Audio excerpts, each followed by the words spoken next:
you very much for taking on this issue. And this is something that and I appreciated Senator Tillis, Senator Cornyn, your support for a number of these immigration measures, including the Conrad 30 bill that Senator Collins and I introduced. We now have 26 bipartisan co-sponsors, including Senator Ernst, Senator Rosen on this committee, the two of you, as well as Senators Durbin and Coons and Blumenthal. And I thank our witnesses.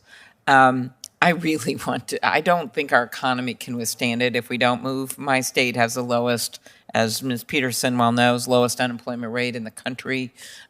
We don't have enough workers all the way down the line, and some combination, and I've been here, your point, Senator Cornyn, when we have been able to pass an immigration bill that would have fixed a lot of this.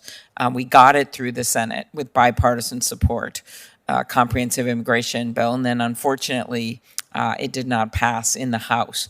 I've seen a bill pass in the House and not here, and I'm hoping that third time is a charm, and we simply cannot wait. As pointed out by Senator Durbin, national shortage of as many as 124,000 physicians. In Minneapolis, there's one doctor for every 304 people.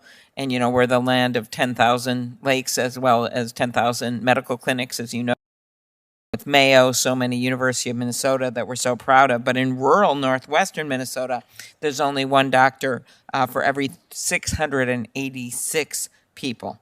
That is why I took on Kent Conrad's bill many, many years ago to be able to allow for more doctors that are studying at our great medical clinics, medical schools throughout the country to be able to stay for their residency and the like. And I would like to expand that. The legislation reauthorizes and expands the Conrad 30 program that has brought more than 15,000 doctors to underserved areas, include rural and urban, in the last 15 years. Ms. Peterson, by the way, thank you for graduating with degrees from the University of Minnesota. Working, I understand, at the law school. Where were you born in Minnesota? Wisconsin, but lived in Minnesota my entire life. The Vikings and Packers game? I did. Okay, all right. Well, you can imagine, I was happy with the outcome. All right, my mom came from Wisconsin, so all is good. So could you talk about how, in your experience, what role do immigrant doctors who have been trained in the U.S.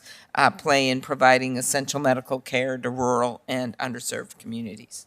Yeah, thank you, Senator Klobuchar. I mean, I think a statistic that's really telling is that 28% of these international doctors who go into underserved areas stay there well past their 5 years, as compared to 11% of U.S. doctors. And I think that's telling because we need to expand our programs to continue to reward and recognize international doctors who are going into these communities, like Dr. Allure. They're building lives. They are staying there long term. A doctor who came to my small town, he's been there for over 20 years. He's built his life there. And so we have a shortage. It's documented, and we have the vehicle to immediately address it, which is your bill, Senator Klobuchar. Okay, can you talk about why reauthorizing the program would be, in your words, a win-win?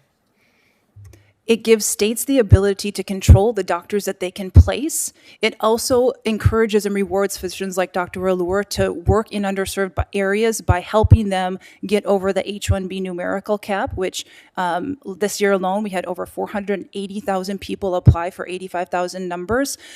So it also rewards physicians on the green card side of things for going into underserved communities. And these are three very critical components to ensuring that Americans are getting the access to healthcare they need.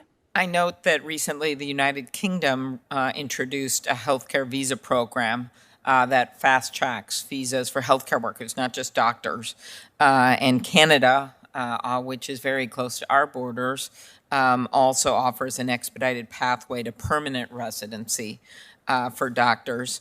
I note that in Great Britain, they have a conservative prime minister. They had one with Boris Johnson. They have one with Liz Truss, yet they're moving ahead on this. Could you talk about why this is a problem for the U.S., if you want to chime in, Doctor, if we lose, we don't keep people here, we're losing them to other countries? Thank you, Senator Klobuchar, for your leadership. Great question. My personal experience, I've shared my burdens here. If I was to talk to a doctor who is hoping to come here or who's planning to stay after training, I would tell him it's fantastic to work here. My experience working with the veterans is very rewarding, very satisfying. But if they listen to my family's troubles and if they have to talk to their families and then say, a doctor has been working here for 11 years, he's been in the country for 15 years, this is the prime of his youth when he can do a lot, should we go here? And I'll leave it to your imagination what would their families say. As a physician, this is fantastic. As a family, the way the system is currently, how would it help? I want to extend this to say what would happen if people get green cards. I have an example of a pediatrician from my community who finished his waiver in 2008, went on to build 6 practices, employ 18 providers, employ 48 employees, and serve pediatrics in my community. Thank you. And just to make clear, our bill updates, modernize the program by allowing states to bring in more doctors, and then additional incentives for doctors to continue serving in an underserved area for up to 5 years. And I think that also would make a tremendous difference. So I just, again, want to thank both of you. Want to thank Senator Padilla and Senator Cornyn for holding this hearing. We can't wait whether we do a bill that's focused on parts of this. I know that Senator Rounds valiantly tried to do a bill I was part of the group during the Trump administration, and we had a number of Republicans on board, and then we were, in my mind, gut punched by the administration. Yet with many Republicans having been willing to support it here, this is our chance. We've got to move quickly. And thank you for bringing this, Mr. Padilla, Senator Padilla, to our attention, and then Ms. Peterson, as well as Dr. Allure. Thank you very much. Thanks, Senator. Thank you, Senator Klobuchar.